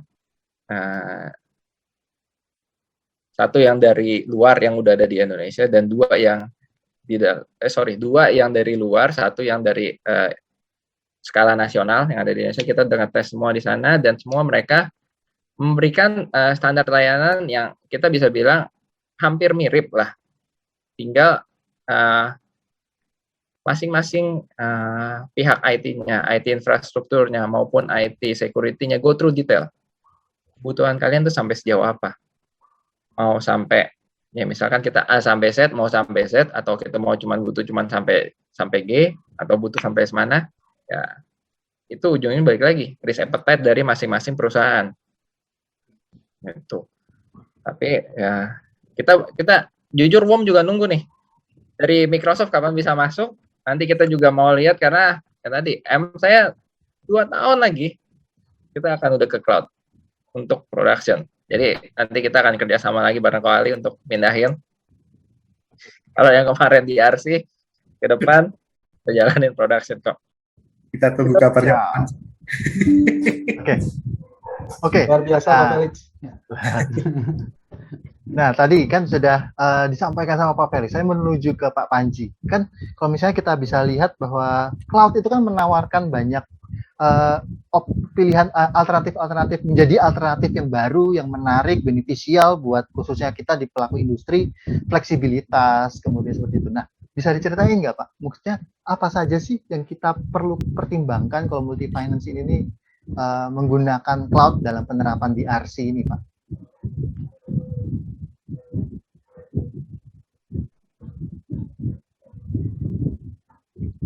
Halo Pak Panji. Ya. Halo Pak. Iya. Maaf, internetnya sudah mulai makin lambat. Oh, Jumat oke. menjelang akhir pekan tuh selalu melambat internet di rumah saya, Pak. Oh, oke. Oke. Coba Karena saya sudah ulang. mulai banyak nonton Netflix dan segala Wah, macam. betul, Pak. Sama seperti saya di rumah. Butuh DR kayaknya ini, saya butuh privasi.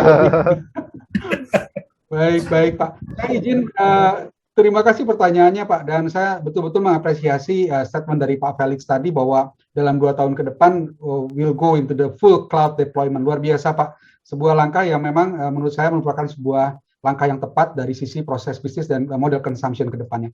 Saya izin untuk sharing screen saya mungkin untuk menjawab pertanyaan Bapak. Jadi yang pertama, Pak, ketika Bapak nanti memilih siapapun itu cloud provider-nya, sangat penting sekali untuk Bapak melihat compliance list yang mereka miliki. Jadi pada beberapa negara, mungkin kami berharap suatu saat juga nanti kita akan punya standar compliance list dari OJK untuk sebuah PSE atau penyelenggara sistem elektronik lingkup privat yang perlu kami comply gitu ya. Dan ini merupakan sebuah hal yang sangat umum di dalam industri cloud menjadi satu guidance. Jadi yang paling penting adalah ketika Bapak mencari mitra cloud provider, list semua industry requirement, walaupun itu mungkin tidak apply directly to Indonesia, tapi pastikan mereka comply, Pak.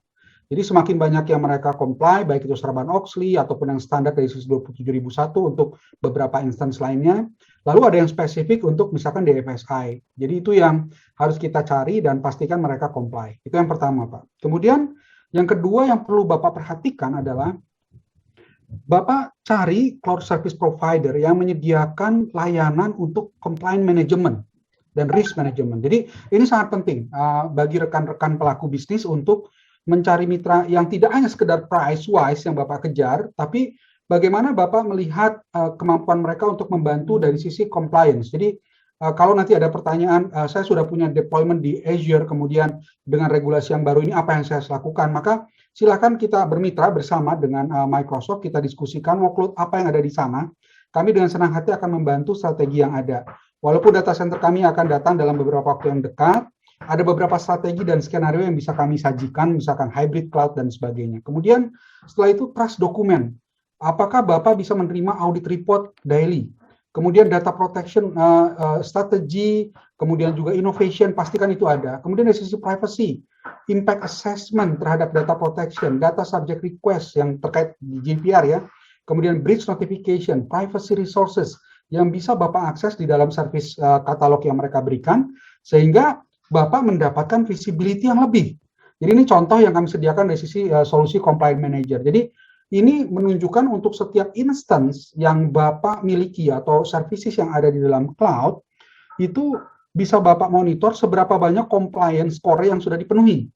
Ya, jadi terkait dengan beberapa standar yang ada. Misalkan untuk service kami ada solusi namanya Office 365 terkait dengan GDPR. Untuk deployment di infrastruktur Bapak di dalam cloud service provider, di dalam cloud kami, itu 338 skor compliance-nya. Masih ada beberapa yang bisa di-enhance, ada beberapa rekomendasi yang kami sediakan ketika Bapak double-klik di setiap isu di sini. Jadi, ini sangatlah penting Bapak lihat bagaimana sebuah cloud service provider company menyediakan layanan ini kepada Bapak untuk memastikan bahwa ketika Bapak masuk ke dalam teknologi cloud, baik itu untuk DR ataupun untuk production part, seluruh visibility terhadap risk itu Bapak peroleh. Ya.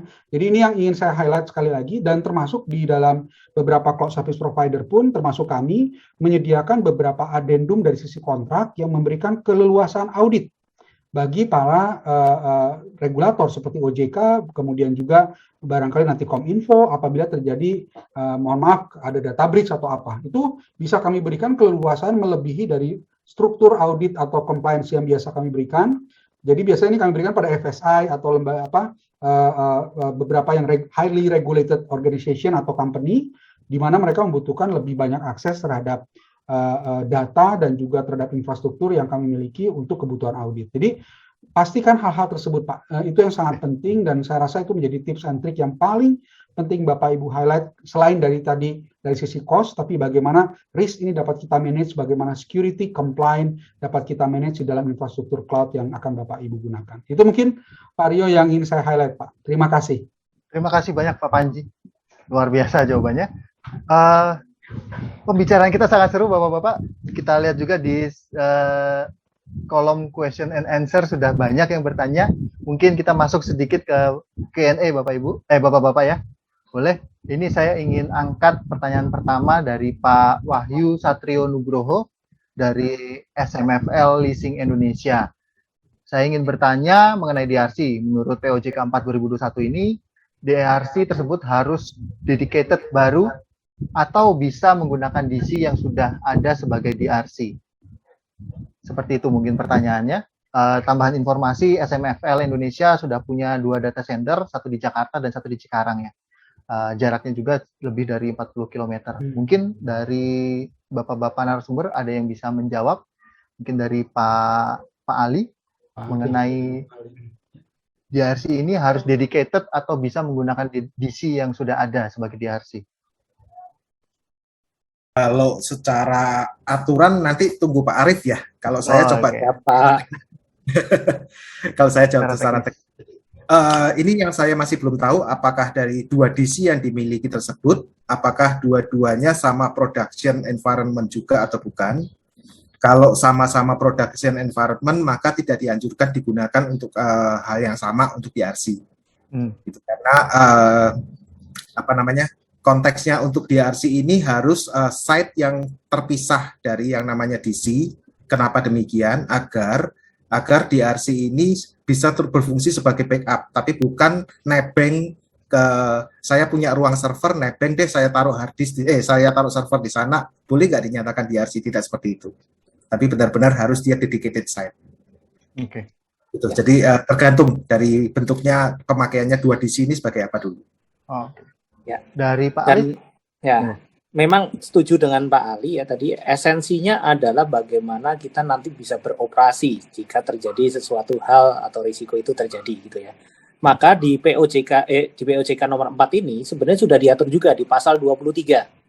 Ya, di pasal 23 POJK 4 itu sudah disampaikan di ayat 2 bahwa wajib menempatkan sistem elektronik pada pusat data di lokasi yang berbeda dengan pusat pemulihan bencana dengan memperhatikan faktor geografis. Artinya tadi lokasi DC dan DRC itu harus berbeda gitu ya. Dan secara teknisnya tadi secara ini mungkin sudah dijelaskan Pak Ali. Jadi secara regulasinya memang harus berbeda. Gitu Pak. Terima kasih.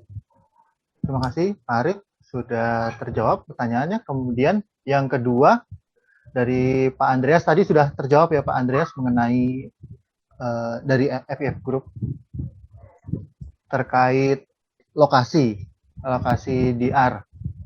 Kemudian yang berikutnya dari Pak Maruli Sinaga. Pertanyaan pertama terkait dengan cloud provider Indonesia, apakah ada sertifikasi yang harus dipenuhi agar mendapatkan lisensi dari OJK terkait layanannya? Mungkin dari Pak Arief bisa kasih tanggapan Pak? Ya. Kalau terkait dengan layanannya, ya hari ini di OJK memang belum mengeluarkan referensi standar sertifikasinya, ya. Tetapi kalau memang kita mau benar-benar mengimplementasikan terkait tadi mau seperti apa, menurut saya di market sudah banyak ya yang sesuai dengan best practice ya. Tinggal standar mana yang diikuti. Kalau mau menggunakan pendekatan standar ISO, banyak sekali yang bisa diikuti. Mulai dari mungkin anchor-nya di ISO 27000 ya. 27000 series itu 27001 itu mulai keamanan data dan lain itu udah mulai bisa masuk. Belum lagi nanti terkait backup data, nanti ada NIST yang tadi dijelaskan oleh Pak Panji juga itu juga bisa digunakan. Tetapi POJK sendiri belum mengatur sampai detail ke sana gitu. Dan juga mungkin Pak Panji bisa menambahkan, Pak. Baik, terima kasih Pak. Mungkin saya merespon juga yang disampaikan oleh Pak Andreas tadi pertanyaan beliau. Jadi terkait dengan aplikasi ini seperti disampaikan oleh Pak Arief bahwa ada beberapa kemungkinan exception bisa dimunculkan ya Pak ya. Tapi kembali lagi ini based on the case dan ini sesuatu yang bisa kita diskusikan. Jadi poin pertama adalah kita mesti melihat aplikasi ini menyimpan data apa. Apakah menyimpan data customer ataukah data-data yang memang terkait dengan financial transaction. Jika ya, dan kita lihat lagi justifikasi apa yang bisa kita bantu untuk melihat. Biasanya kalau ada komitmen bahwa kita akan launching di dalam beberapa tahun ke depan dan ini sudah mulai bisa dibuktikan, OJK masih memberikan quote-unquote approval seperti itu. Walaupun itu harus subject to be discussed dengan OJK ya, karena saya tidak bisa menyampaikan apapun on behalf OJK. Kemudian yang kedua, kami pun menyediakan alternatif untuk melakukan hybrid approach, Pak. Jadi ada beberapa mitra kami di Indonesia yang sudah menyediakan Azure Stack dan Azure SCI implementation, which is itu hybrid implementation dari cloud, sehingga Bapak bisa memindahkan infrastruktur Bapak di Azure ke hybrid infrastructure sampai nanti data center Indonesia sudah siap online. Jadi ada beberapa alternatif yang bisa kita lakukan, Pak. Kemudian untuk menjawab pertanyaan dari Pak Maruli, betul sekali, Pak. Ini yang saya sampaikan kembali ke tadi mengamini Pak Arief bahwa regulasi dari sisi OJK belum ada untuk sisi sertifikasi, tapi biasanya yang sering kami sampaikan adalah similar approach untuk financial industry. Jadi kami mengambil contoh dari yang dilakukan di Europe, US, maupun juga di Asia untuk daerah Singapura yang memiliki regulasi secara spesifik untuk finansial. Malaysia sudah mulai melakukan beberapa sertifikasi. Saya rasa sebentar lagi Kominfo dan juga OJK akan mulai meluncurkan beberapa certification program untuk PSA Public. Karena Notion Cloud ini kan baru diadopsi ya Pak, dan tentunya ini sekali lagi akan banyak merubah hasanah dari sisi risk management maupun juga dari sisi implementasi di cloud. Dan saya yakin sertifikasi akan muncul dengan cepat.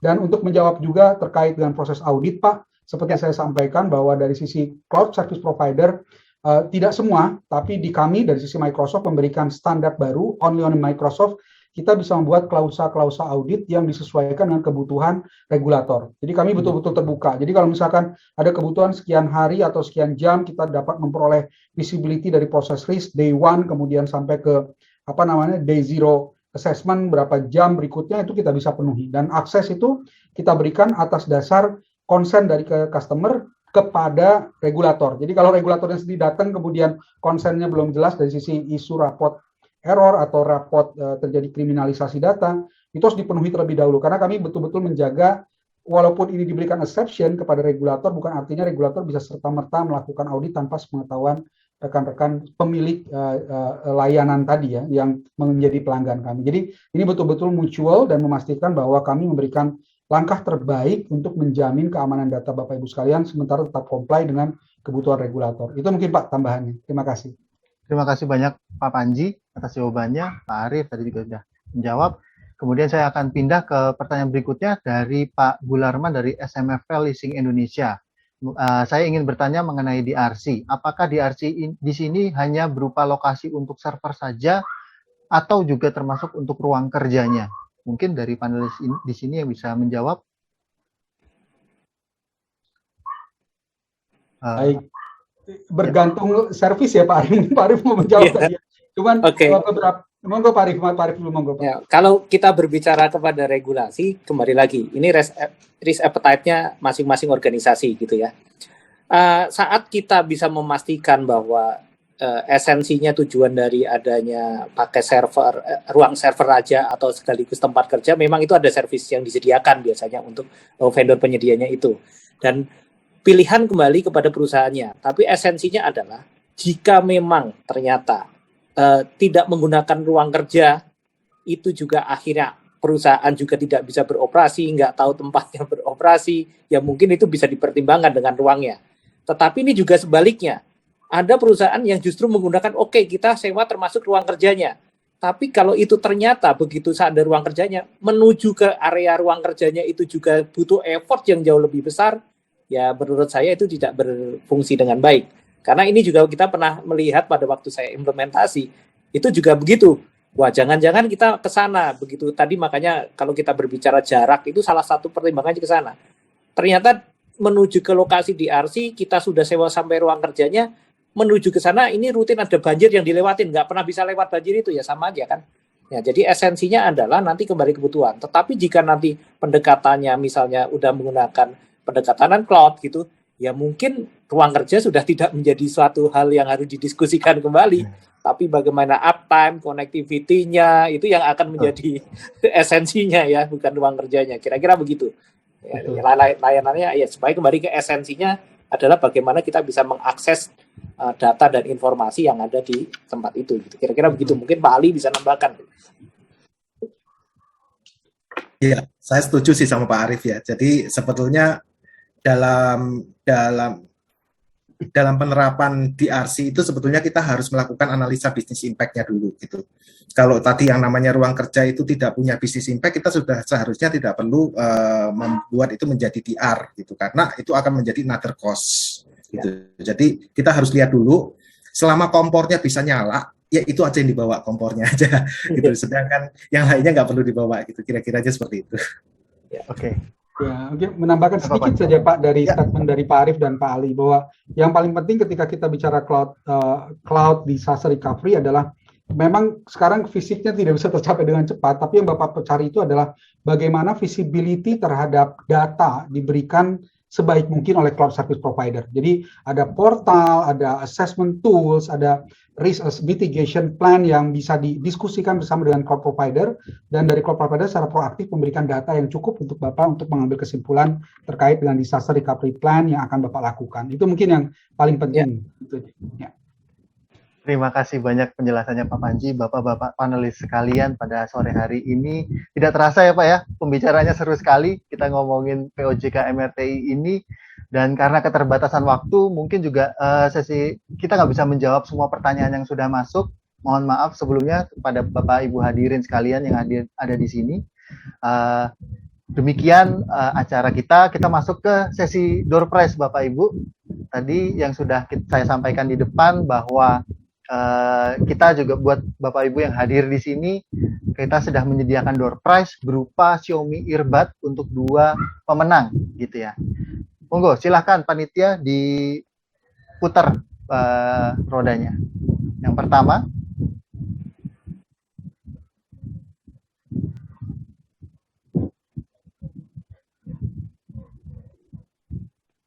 Bapak Jumadi Wibowo Clarus IT. Begitu? Apakah? Oh ya, oke.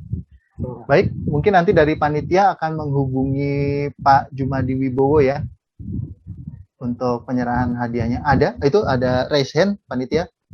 Pak Jumadi Wibowo hadir di sini. Oke, sudah Ya, dikontak. hadir. Ya. Hadir, Pak. Terima kasih Pak Jumadi. Terima kasih. Kemudian yang kedua, silakan panitia diputar rodanya.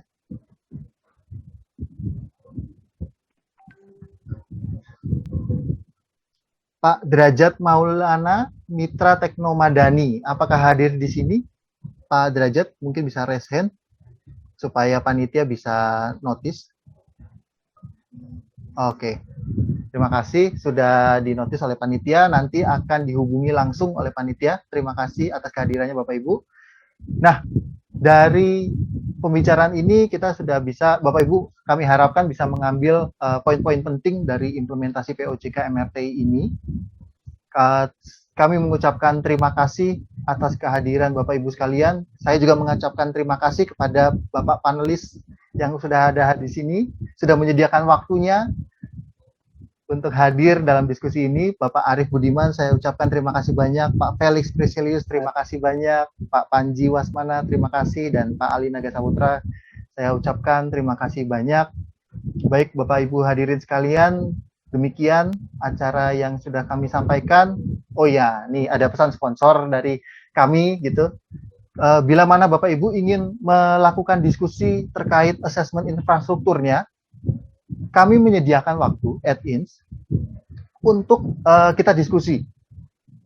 Biasanya diskusi ini memberikan investasi sebesar 25 juta, tapi untuk 5 company pertama yang mendaftar, kami berikan free, Bapak Ibu sekalian. Bapak Ibu bisa menghubungi WhatsApp dan email marketing kami yang sudah terlampir pada layar Bapak Ibu sekalian. Mungkin bisa di screen cap supaya bisa Bapak Ibu gunakan di kemudian hari. Dengan demikian berakhir pula acara pada sore hari ini Bapak Ibu. Untuk event-event selanjutnya Bapak Ibu sekalian bisa mengikuti Instagram kami, bisa juga subscribe ke channel YouTube kami. Demikian yang saya dapat informasikan Bapak Ibu. Wassalamualaikum warahmatullahi wabarakatuh. Selamat sore, selamat melanjutkan aktivitas Bapak Ibu sekalian. Terima kasih. Thank you. Terima kasih Pak Arief, Pak Felix, Pak Panji. Ya, sampai jumpa lagi. Pak Panji, Pak Terima Arif. kasih. Terima kasih Pak Arif, Pak Rio, Terima Pak kasih Pak Felix. Arif. Terima kasih Terima Pak kasih Pak untuk Felix. kesempatannya. Ya. Senang bisa bertemu. Terima kasih Pak Panji. Terima kasih Pak. Kapan-kapan kita diskusi lanjut lagi nih. Ya, Offline, Pak, kayaknya dengan menarik senang panjang hati ini. Pak.